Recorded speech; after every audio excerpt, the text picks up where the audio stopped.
It's always something. We could have made the schedule. Well, we can tell if the damn gear is down by looking down at the indices. Hey, we did some of the altitude here. What? We're still at 2,000, right? Hey, what's happening here?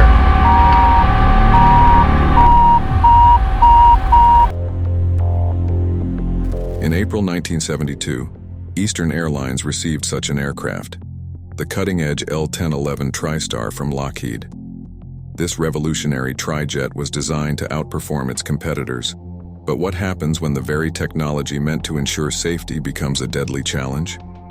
In this video, we'll uncover the chilling story of Flight 401. How did a simple indicator light lead to one of aviation's most tragic accidents? Could the crash have been prevented? Join us as we explore the eerie events of that fateful night and the lasting impact on aviation safety. But before we jump in, some of the details in this story are disturbing and may not be suitable for all audiences, so viewer discretion is strongly advised. As always, remember to hit the like button, share the video, subscribe to the channel, and turn on post notifications to stay up to date with the channel. Alright, let's dive into the video. Flight 401, a regular route from New York's JFK Airport to Miami International, was popular after Christmas with 163 passengers and 13 crew members on board. On the night of Flight 401, the cockpit crew consisted of Captain Robert Loft, First Officer Albert Stockstill, and Flight Engineer Donald Repo. They were accompanied by Angelo Donadeo, an Eastern Airlines maintenance expert, in the jump seat and an off-duty pilot in the cabin. Captain Loft, a seasoned veteran with nearly 30,000 flight hours, led a crew with limited experience on the new L-1011, each having around 300 hours on the aircraft. Flight 401 took off from JFK Airport at 9:20 p.m., reaching its cruising altitude smoothly and heading south to Florida. Miami Tower, read Eastern 401, just turned on final. Eastern 401 heavy, continue approach to 9 left. Continue approach, roger. A couple of hours later, the L-1011 began its descent into Miami.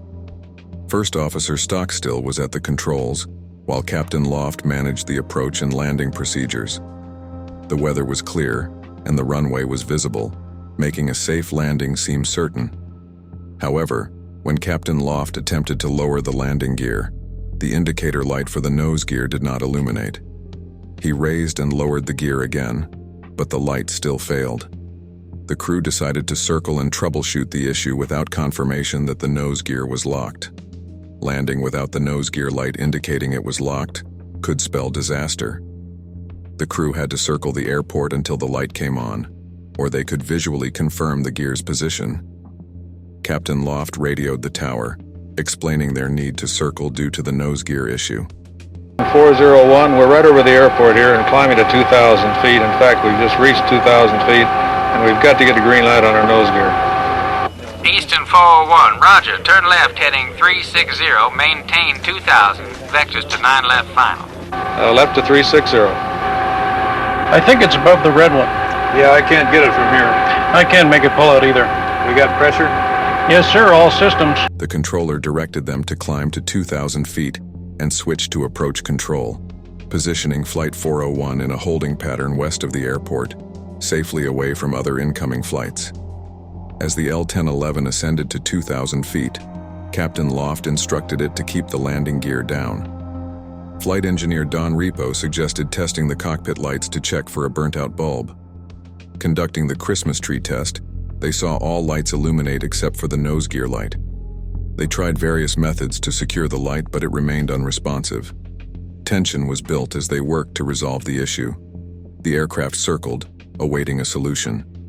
Would the light come on, confirming a secure landing gear, or would they have to find another way to verify it? The crew's experience and quick thinking were tested as they navigated this unexpected challenge in the sky. Finally, Loft acknowledged the air traffic control instructions to climb to 2,000 feet and switch to a different frequency. 30 seconds later, Flight 401 reached the assigned altitude. Stockstill confirmed their altitude and offered to take control of the plane. Loft then focused on the frequency switch, confirming they needed to be on 128.6. He prepared to communicate with Miami Approach Control. During this time, Loft and Repo continued discussing how to fix the light bulb. Loft contacted Miami's approach, stating their position and altitude. The controller directed them to turn left to heading 360 and maintain 2,000 feet for vectors to runway 9 left. Loft acknowledged the instructions and told his crew to engage the autopilot. Stockstill activated the advanced autopilot, holding them steady at 2,000 feet while they worked on the landing gear issue. They could easily adjust their heading using the autopilot controls, allowing them to focus on resolving the problem. Pilots focused on the faulty light bulb with the plane on autopilot. Stockstill removed it, but struggled to reinsert it as it jammed halfway into the socket. Despite their efforts to turn and adjust it, the light remained uncooperative. Meanwhile, the air traffic controller directed Flight 401 to turn left to head 300, guiding the plane over the Florida Everglades. As they turned, city lights vanished, replaced by the vast, dark swamp. Realizing they had spent too much time on the bulb, Captain Loft decided it was time for a new approach. He instructed Repo to check the nose wheel's position physically. Repo prepared to verify the gear, hoping to resolve the issue quickly and ensure a safe landing amid the challenging conditions of the Everglades. Another method was to confirm the nose gear's position without relying on the faulty light bulb. Beneath the cockpit floor was the avionics bay, known as the hellhole. Accessible through a hatch, this cramped space contained a small window that allowed a view of 2 pins on the nose gear mechanism. If these pins aligned with a red bar, the gear was locked. Stockstill struggled with the light bulb, seeking something for a better grip. Meanwhile, Captain Loft directed Repo to check the gear directly. Repo prepared to enter the hellhole to verify the gear's status visually. This critical move aimed to ensure the nose gear was secure, highlighting the crew's determination to solve the problem and guarantee a safe landing. As the pilots focused on fixing the faulty light bulb, they missed a new problem arising. When Captain Loft turned to tell Repo to check the gear, he accidentally nudged his control column, disengaging the autopilot and causing an unnoticed but gradual descent. The L-1011's autopilot allowed manual override by applying force to the control column, which could disengage certain functions. This change would switch the autopilot from command mode to control wheel steering mode, where it merely stabilizes the plane based on the pilot's inputs. Accidentally bumping the control column, Captain Loft disengaged the autopilot's altitude hold, causing an unnoticed descent. The autopilot stopped maintaining 2,000 feet, handing the pilots control of altitude and descent. The only clue was the missing ALT light on the glare shield, with no other obvious indication of the change. Initially, the plane's path remained steady at 2,000 feet. The approach controller then directed them to head west. Captain Loft acknowledged, and Stockstill adjusted the heading knob, with the autopilot following the new direction. Frustration grew as Loft ordered Repo to check if the nose gear aligned with the red line, leading to nervous laughter among the crew. Repo climbed into the avionics bay to verify the gear's position, while Loft requested more time from air traffic control to resolve the light issue. The crew also checked their fuel status, finding enough to continue troubleshooting. Meanwhile, Stockstill continued to struggle with the stubborn light bulb. Around this time, Stockstill noticed they were flying a bit too fast and reduced the power slightly. Unbeknownst to him, the autopilot wouldn't adjust to maintain the plane's altitude at 2,000 feet with this power drop. Consequently, Flight 401 began a slow descent. A chime sounded at the flight engineer's station, indicating the plane had descended more than 250 feet below the selected altitude. Unfortunately, no one noticed. The crew continued to struggle with the light bulb issue. Stockstill tried various ways to align and secure it, but couldn't get it to fit properly. Frustration mounted as time ticked away. Meanwhile, due to the darkness, Repo returned from the avionics bay and could not confirm the nose gear's position. Technical Officer Angelo Donadeo suggested checking the wheel well lights. Realizing they weren't on, Loft activated them, prompting Repo and Donadeo to descend back into the bay to recheck the gear alignment. As they resolved the gear issue, the plane's subtle descent continued unnoticed, adding to the critical situation. The crew's efforts to solve one problem led to another, illustrating the complexities and pressures faced during this flight. At Miami International Airport, The National Airlines plane landed safely, and the fire trucks, ultimately unnecessary, were stood down. With that resolved, the approach controller checked his display and noticed Eastern 401's altitude read only 900 feet. Miami was one of the first airports to use an advanced radar system showing each aircraft's altitude, speed, and heading, though it sometimes displayed inaccurate altitude deviations for a few sweeps. Concerned, the controller contacted Flight 401 to check in, asking how things were progressing with their situation. Anticipating a confirmation of the gear position, Loft prepared to turn back to Miami. His confidence led the controller to dismiss the altitude reading as a radar glitch, and he instructed the plane to head south. As Stockstill adjusted the autopilot, he noticed a troubling drop in altitude on the altimeter. Realizing something was wrong, the crew saw their altitude rapidly decreasing. The radio altimeter chimed in warnings as Flight 401 neared the ground. Despite efforts to correct their descent, it was too late. Hey, we did some of the altitude here. What? We're still at 2,000, right? Hey, what's happening here? At 11:42 p.m., Eastern Airlines Flight 401 crashed into the Florida Everglades at around 230 miles per hour. The impact shattered the plane, scattering debris and passengers into the swamp.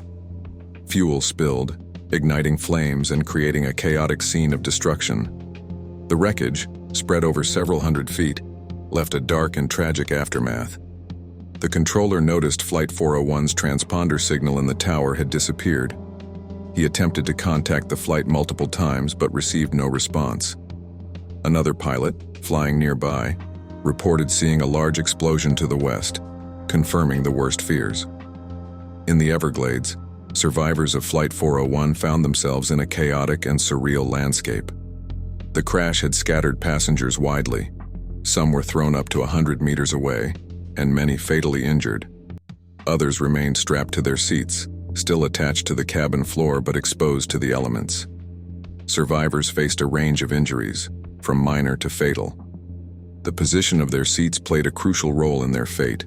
Those landing upright often walked away, while others drowned in shallow water if inverted. Amid the devastation, some passengers wandered unscathed, even casually discussing their careers. What happened was the tail spun around 1,500 feet away. All I told him was that was like being tornado. Then it turned over, and when it turned over, the floor dropped under me, and what saved my life was the chute on the door.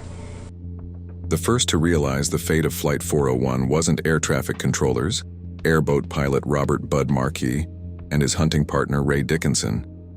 They were out in the swamp catching frogs when they saw the L-1011 fly dangerously low overhead. Moments later, a massive explosion erupted, sending up a 30-meter wall of fire stretching nearly a mile. Though the flames soon subsided, they pinpointed the crash location and rushed there in their airboat, arriving as their bow bumped into the wreckage. The scene was horrific. People screamed and cried amidst scattered bodies and plane debris, with the smell of aviation fuel heavy in the air. Braving burns from the jet fuel, Markey and Dickinson leaped into the water to help. They prioritized rescuing anyone trapped upside down in their seats, flipping them upright if their legs were still moving, in a desperate bid to save lives. The local Coast Guard rescue station was notified of the missing L-1011 moments after it vanished from their radar, and a helicopter was airborne within 5 minutes. Initially, the pilot doubted the emergency's reality. How could a state-of-the-art L-1011 crash on a flat terrain on a clear night? It seemed impossible.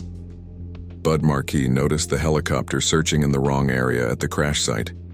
Using his high-power frogging flashlight, he signaled the helicopter, catching the pilot's attention and speeding up the rescue. The helicopter landed on a nearby levee, and the rescue operation began. Markey and Dickinson used their airboat to transport survivors to the levee.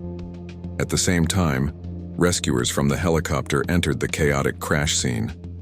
They discovered Captain Loft in the cockpit, still alive but severely injured and convinced he wouldn't survive.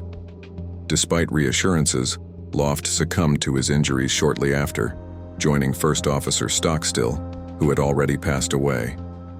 Rescue teams worked tirelessly to pull survivors from the wreckage and surrounding swamp. Among those found alive were flight engineer Don Repo and technical officer Angelo Donadeo. The remote crash site made the rescue challenging, with emergency vehicles reaching within 100 meters using the flood control levee as a path and helicopter landing pad. The first survivors were airlifted after 64 minutes, with the last evacuated well after 3 a.m. Initially, 79 people and a dog survived, but some later succumbed to their injuries and infections from the swamp water. In total, 101 of the 176 people on board died, making it the deadliest single aircraft crash in U.S. history at the time. The plane's robust seat design and the soft swamp surface improved the survival rate. Just a hunk of metal, you know, there. And I was, where's that picture? I believe it was this, if I'm not mistaken. I was here. Yeah. This area here, Yeah. way down here. Yeah. You know? I think I was the first one to go, basically. I don't know. I think when we hit, I think I checked it out pretty quick. Yeah. You know? While survivors recovered in the hospital, the National Transportation Safety Board began investigating the crash. Angelo Donadeo's testimonies helped, but the black boxes, including the advanced flight data recorder, provided crucial insights into the incident. The investigation revealed that when the crew first tried to lower the landing gear, they received no indication that the nose gear was locked. The wreckage showed that the nose gear light bulbs had burnt out, even though the gear was properly locked. The pilot's decision to hold at 2,000 feet to verify the gear status was prudent. However, the situation deteriorated rapidly during this holding pattern, leading to the tragic crash. After Stockstill engaged the autopilot, the pilot stopped actively flying the plane. Loft, Stockstill, and Repo focused entirely on the landing gear light, neglecting to monitor the plane's course. They subconsciously trusted the autopilot to maintain altitude and direction. This misplaced trust led them to ignore essential tasks, like checking airspeed and altitude. When Captain Loft accidentally disengaged the autopilot's altitude hold function, the plane began to descend unnoticed. The only warning, a chime from the flight engineer's station, was missed as their attention was elsewhere. They failed to notice the descent without proper vigilance until it was too late. To understand the events on Flight 401, investigators examined the pilot's autopilot training. Eastern Airlines discouraged reliance on automation, banning the use of the autopilot in control wheel steering mode. The autopilot was to be either fully engaged or completely off. Intermediate modes, where the autopilot held an attitude set via the yoke, were not covered in training, and the airline seemed unaware of this mode's existence. Pilots encountering it believed the autopilot had malfunctioned. Ironically, this approach to limit dependence on automation left pilots ignorant of essential system functions. This lack of knowledge made it hard for them to anticipate the autopilot's behavior, making them less likely to notice when it subtly switched to an intermediate mode. The NTSB investigated whether the air traffic controller could have prevented the crash of Flight 401. In the final moments, the controller saw the plane's altitude drop to 900 feet, but didn't realize the danger due to unreliable radar and the limited responsibilities of controllers at the time. Captain Loft's reassuring response further misled him. The NTSB report highlighted over-reliance on automation, noting L-1011 pilots' excessive trust in the autopilot. The investigation also highlighted poor crew resource management, emphasizing the need for clear task delegation. Recommendations included better procedures for altitude deviations, mandatory seat belts for all crew, secure storage for flashlights, and the development of the minimum safe altitude warning system, implemented in major airports by the late 1980s. Among the public, Eastern Airlines Flight 401 is famous not for its safety lessons, but for its alleged haunting, which became a widely shared urban legend in aviation. Popularized by the 1976 book Ghosts of Flight 401, the tale claims that Eastern Airlines salvaged galley equipment from the crashed plane and installed it on another L-1011. Passengers and crew then reportedly saw apparitions of Bob Loft and Don Repo in the galley. The legend grew so pervasive that Eastern Airlines had to ask employees to stop logging ghost sightings. However, The origin of these sightings is more mundane. A 1973 Flight Safety Foundation article humorously mentioned a pilot thinking he saw Don Repo's ghost during an engine failure, which was taken seriously and spread as fact. There is no evidence that equipment from Flight 401 was salvaged or that any ghosts were seen before the story circulated. The true legacy of Eastern Airlines Flight 401 is far more significant than any ghost story. The crash in the Everglades became a pivotal moment in aviation history, serving as a key case study in human error analysis. Although various incidents spurred the adoption of crew resource management, Flight 401 was the catalyst that made scientists and safety experts take cockpit cultural issues seriously. What are your thoughts on the story of Flight 401? Do you believe this tragedy could have been prevented? Share your thoughts in the comments below. If you have made it this far, thank you so much for watching. If you enjoyed the video and want to see more, then check out these videos on the screen now. If you have a topic suggestion, please send it to the email in the description. And as always, remember to like, comment, share the video, and subscribe to our channel. I will see you in the next one.